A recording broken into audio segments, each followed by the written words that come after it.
Hi friends of the good sound.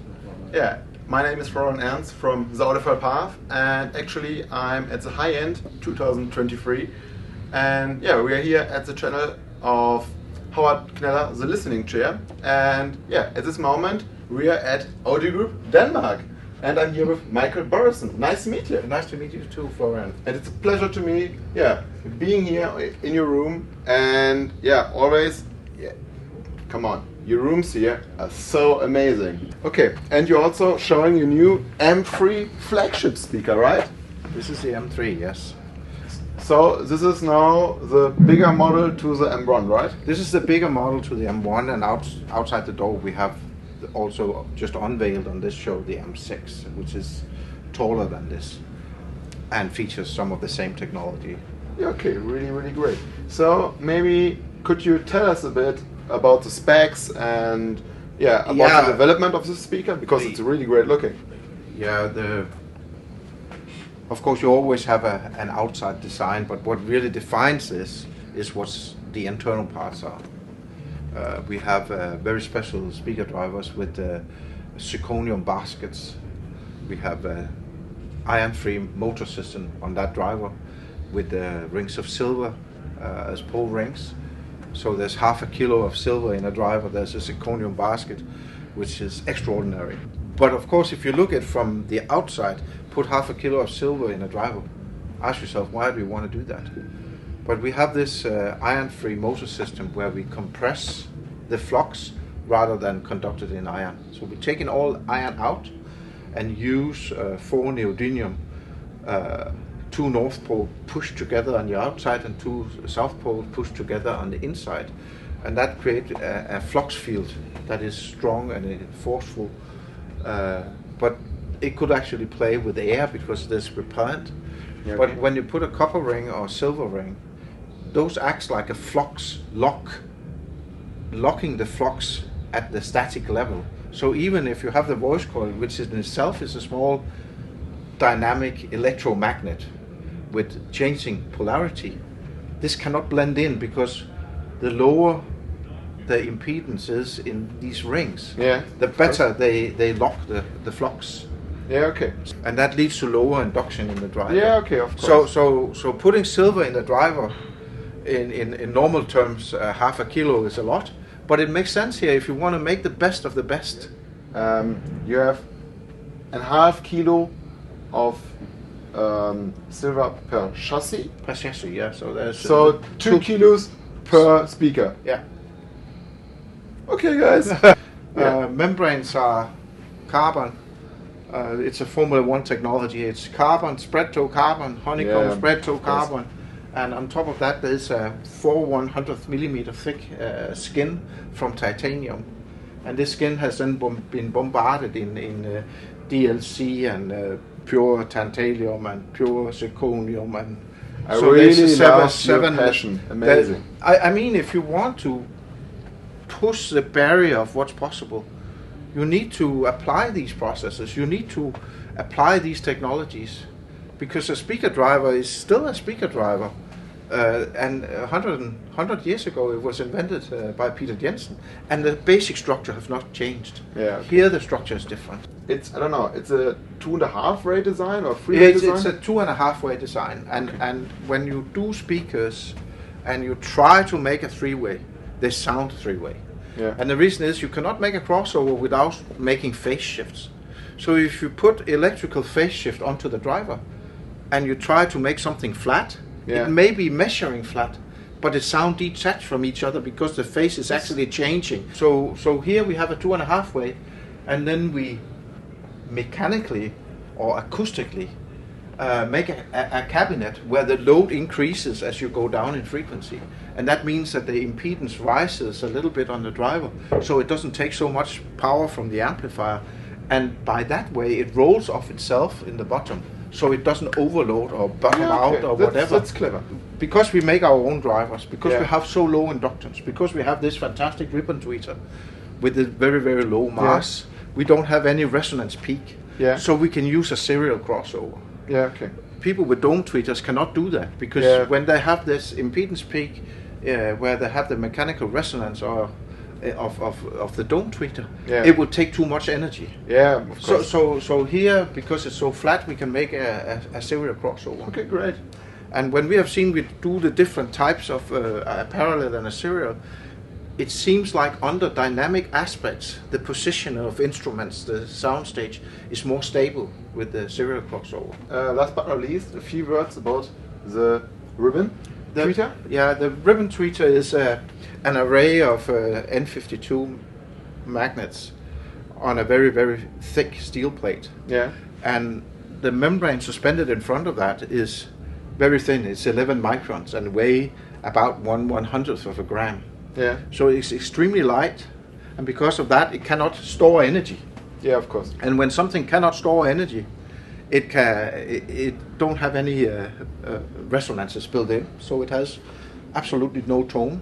Yeah, okay. And because it's about 50 times lower mass than a dome tweeter, this critical current is about 50 times less than a dome tweeter.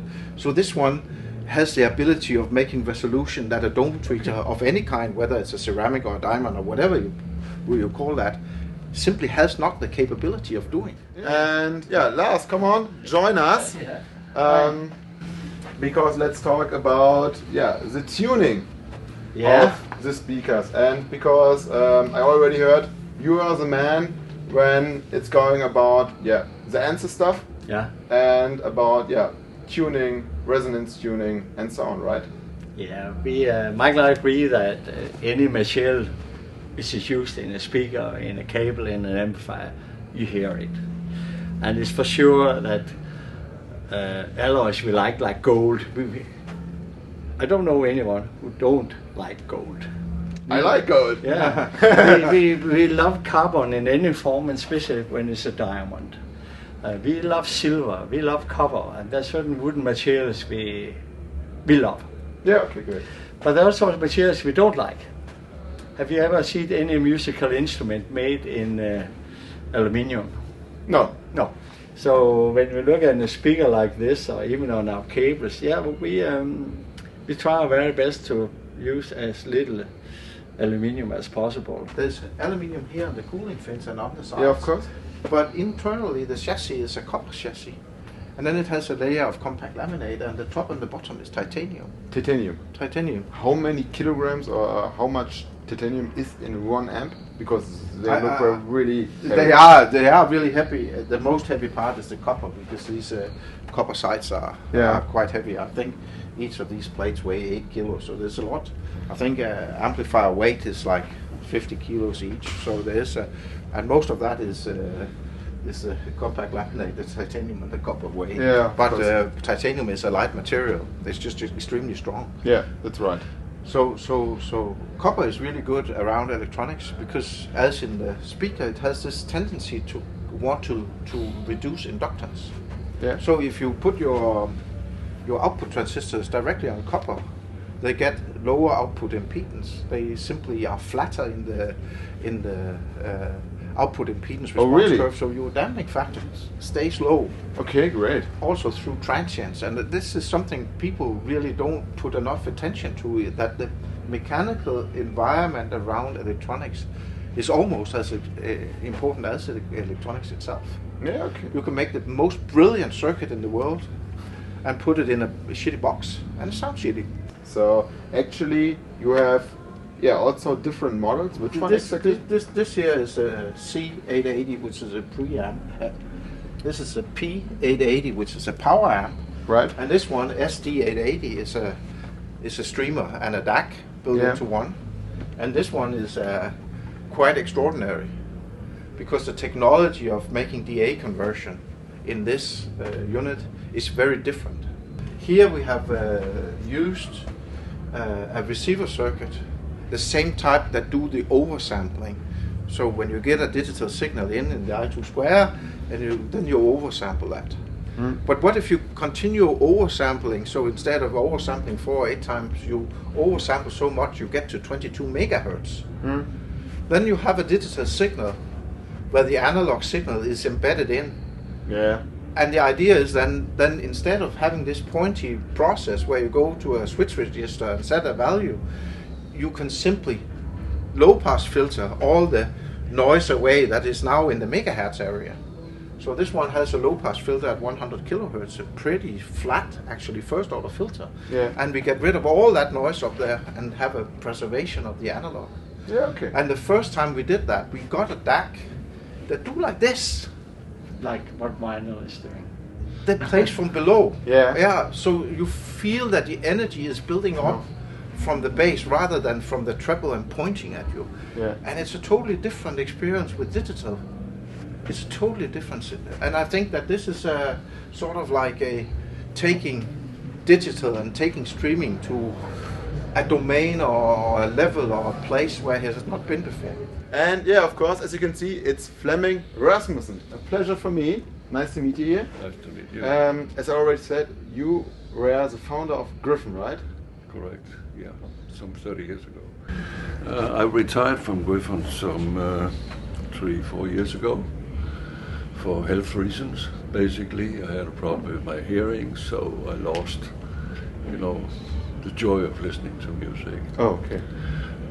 But also, the company was going in a direction where I would not be the right leader to take them there. So I retired and thought, now I'll go home and enjoy painting and petting my dog, and But that was so boring, really. And I was lucky that one day Lars called me, and he and I go like 40 years back, something like that, longer than anyone want to know. And he said, we have this company up here, and we're making some interesting products.